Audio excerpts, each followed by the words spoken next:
Update market lagi ya. Gue bakal mulai dari Bitcoin dulu ya sebenarnya. Ada yang menarik menurut gue di weekly-nya, yang dimana ini ada potensi ini ya, bear trap ya yang terjadi. Di sini kalau misalnya kalian lihat di weekly-nya itu sedang berada di ini ya, area Fibonacci 0,786-nya ya. Yang dimana itu biasanya terjadinya bear trap ya atau trapping bearish di sini.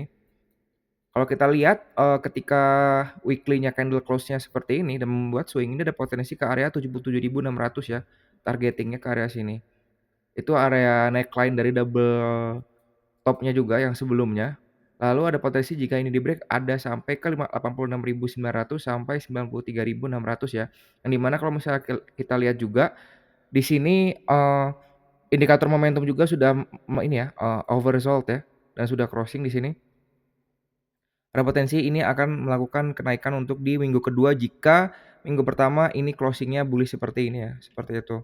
Lalu kalau misalnya lihat di daily-nya, sebenarnya di daily-nya itu, habis break sideways-nya ya, di area ini ya.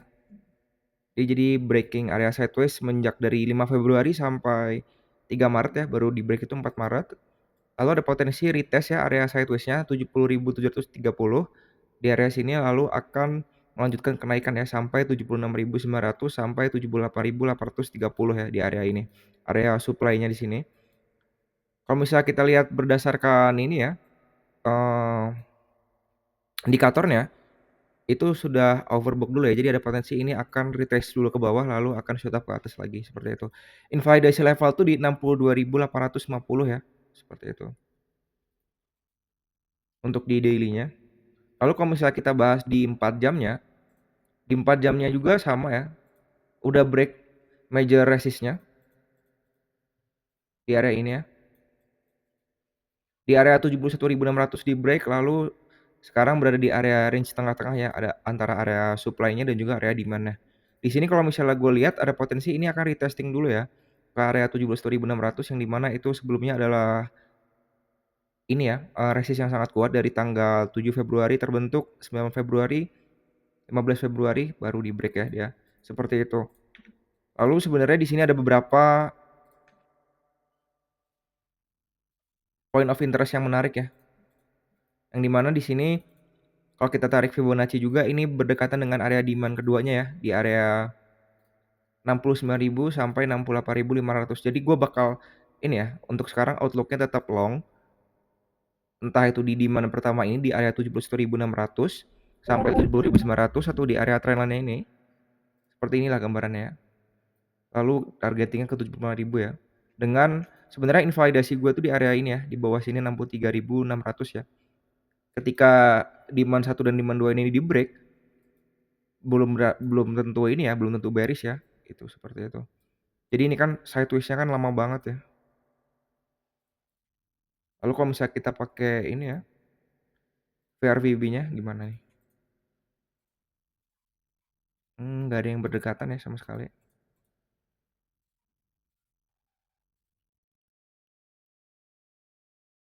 Ya mungkin di area demand 2 ini yang kuat lah ya untuk dia pembalikan arah ya, atau di demand satunya ini di area 71.600 sampai 70.900 seperti itu ya. Jadi entah itu seperti ini atau seperti ini, seperti itu gambarannya. Jadi gue masih nunggu ya sebenarnya ini. Kalau misalnya di lower time frame-nya, sebenarnya di lower time frame-nya ini membuat pattern ya, namanya falling wedge di sini. Gue berharapnya sih seperti ini ya. Kalau harus nyentuh demand-nya dulu menurut gue nih. Kalau di sini seperti bear flag ya kalau misalnya kita tarik wick-nya. Ini seperti ini. Nah, di area demand-nya ini dia baru breaking up ke atas seperti itulah ya gambarannya untuk di daily time frame, di lower time frame-nya ya. Lalu update trading plan yang kemarin sebenarnya gue ini ya, ada beberapa trade plan yang kemarin yang udah running dan udah TP1 dan juga sudah ini ya, SL plus ya. Di sini kalau kalian lihat tahu ini seperti ini awalnya, lalu TP1, lalu SL plus ya ke bawah. Lalu ada virtual juga. Virtual di sini TP1 TP2 stop loss plus ya, SL plus di sini. Seperti itu. Lalu ada XOUSDT long seperti ini trade plan-nya, lalu SL ya. Seperti itu. Lalu link dari minggu lalu TP1 SL plus ya. Jadi karena marketnya sideways, jadi kebanyakan tuh TP1 kalau lalu balik ke entry lagi ke SL plusnya lagi kayak gitu ya. Ini Bitcoin juga, nih Bitcoin short. TP1 udah hit SL plus, gitu-gitu terus. Jadi banyak ya seperti itu. Kalau misalnya kita lihat dari USDT dominance-nya secara midterm ya, gua ambil yang 4 jam di sini sudah break area supportnya ya, dari yang dimana ini adalah area sideways-nya ya sebenarnya, area sideways besarnya.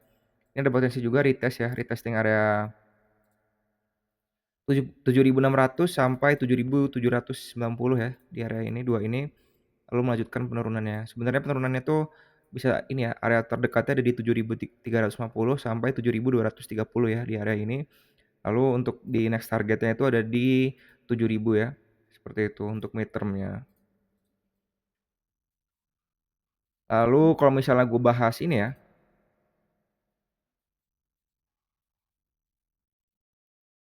di daily-nya sebenarnya ini masih ini ya, masih sangat bullish ya.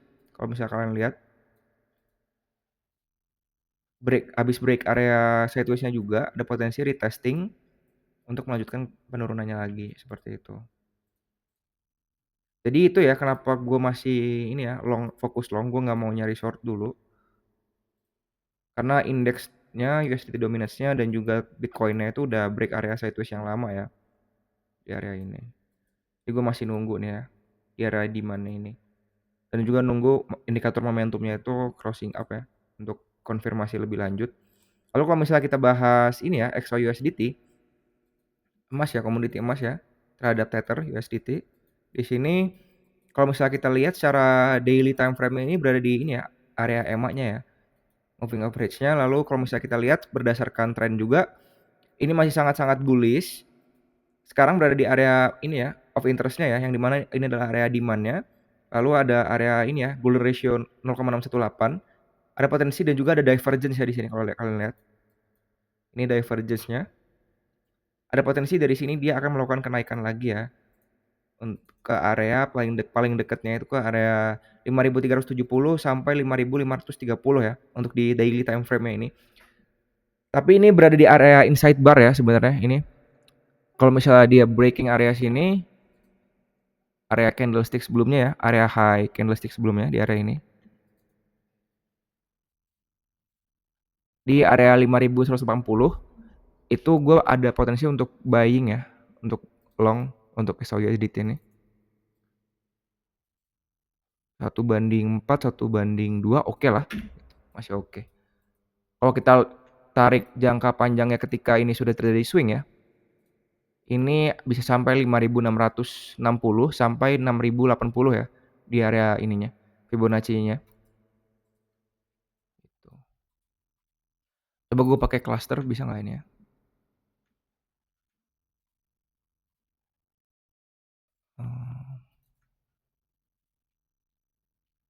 Cluster 618.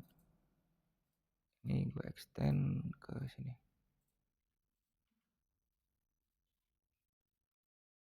Terus dari sini ke sini.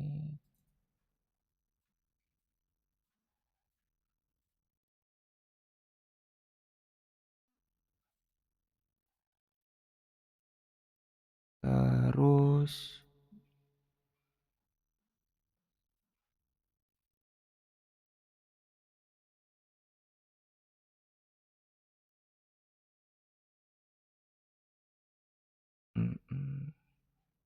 nah ini ya cluster-clusternya. Kalau misalnya kita lihat di sini yang berdekatan tuh di area ini ya, 1618 sama ini ya untuk target-targetnya ya, gua plot-plotin aja. Di area ini, lalu di area ini,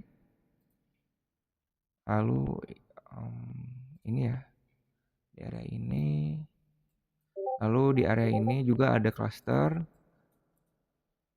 Nah udah ya, jadi klasternya seperti itu. Itu untuk target-target jika XAUSDT ini masih melanjutkan kenaikannya ya, seperti itu.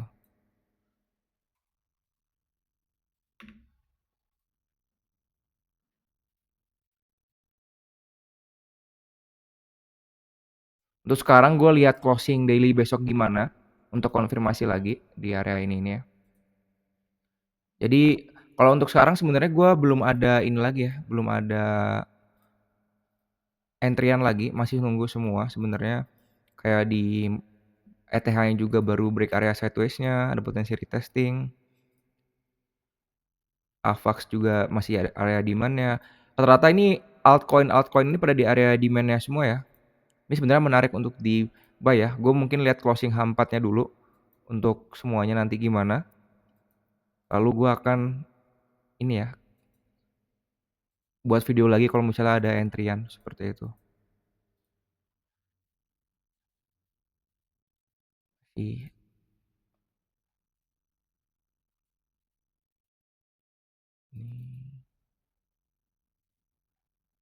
Jadi segitu aja untuk video kali ini. Thank you semua udah nonton. Bye bye.